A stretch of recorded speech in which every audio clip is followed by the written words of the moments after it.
I mean, how do you manage your time so well? Like, you have a lot of busy schedules throughout the week.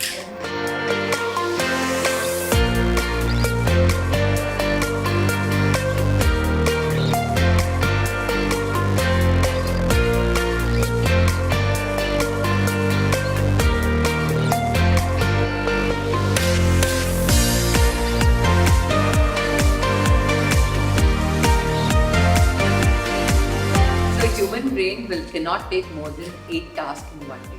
You'll get really occupied. But I can ask you, like, from morning, how many thoughts you have in your mind, and how many tasks you have. You want to do this, you want to do that, you want to become pro in so many things. But practically it's not possible. So he has this method called rapid planning method, RPM, where you divide the task in a day, like, or you write down the entire task and you understand what is the most important task for you today. And there are a few unnecessary tasks also we have in our mind. And because of that, we waste time. So how about pushing that unnecessary task to another day? In that way, you have clarity. Especially for women, like we just want to follow the same path followed by everyone and just get settled. Like how to face that. Till it becomes a reality. As I said, if your purpose is very, very strong, people will understand your goal at one point of time, not now because your maturity is still evolving. But over time, I'm sure your parents will understand if you're dedicated and if you acquire the right knowledge and skills.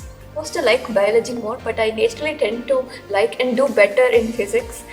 Where do you think that will take me in the college? Because You love physics? I love physics, and I I don't really like Why don't biology you like as much. biology? It's too much retention more than logic application. More of memorizing. Yeah, You use a lot of memory retention. So you're not willing to go hard. No, I want to become a doctor, but I like physics more. And is there So any? in biology, what is the history behind that topic? And also practical experiences. The other day, I've just sent one reel to all the R&D heads. So it was talking about lungs. So we really want to introduce such practical activities in Narayana, and going forward you will see. So the picture of the lungs in a human body was drawn, and there were a couple of students on the right and left and explaining how the system of lungs work. So maybe if we do a lot of experiential learning to the students, practical application, one will definitely draw a lot of interest in biology, because biology is all about how an organ works and what is actually happening inside our body. Incident that when your sister and your father were able to speak in front of the media and everybody very confidently, nobody will overcome that fear, or nobody is ready to. Everybody gives up in the middle itself. But what drives you to achieve something that you were not able to do in the beginning? I had no other choice, to be frank, because my father has set a benchmark. My brother was extremely good. He's no more, but yeah, he was really good. My sister is still fluent. So in the press meets, every time a press meet was being conducted, I used to just shy away and just hide behind a chair or wherever possible, because I was really scared. Because when I was a child, I didn't tell you this yesterday, but when I was in school, I was dark, I was really obese, and people, students of my age and students of senior grade, started commenting.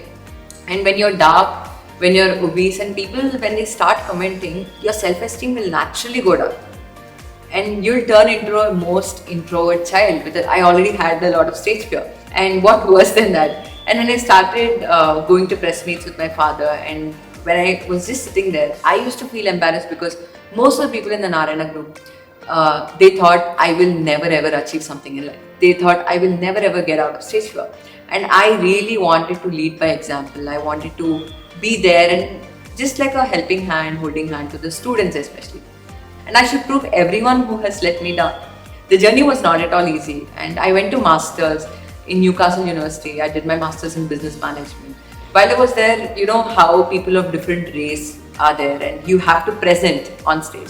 So I think giving presentations in public where you have unknown faces definitely gives you a lot of embarrassment and also gives you a lot of strength. You can choose your path. If you really want to get embarrassed, you can go into that path. Or if you really have to be strong enough, practice every day, practice in front of the mirror, or practice in the empty rooms, or you choose one person as your guide and you practice in front of them till you master it, till you master it, you start practicing, and finally one day you will definitely, be there.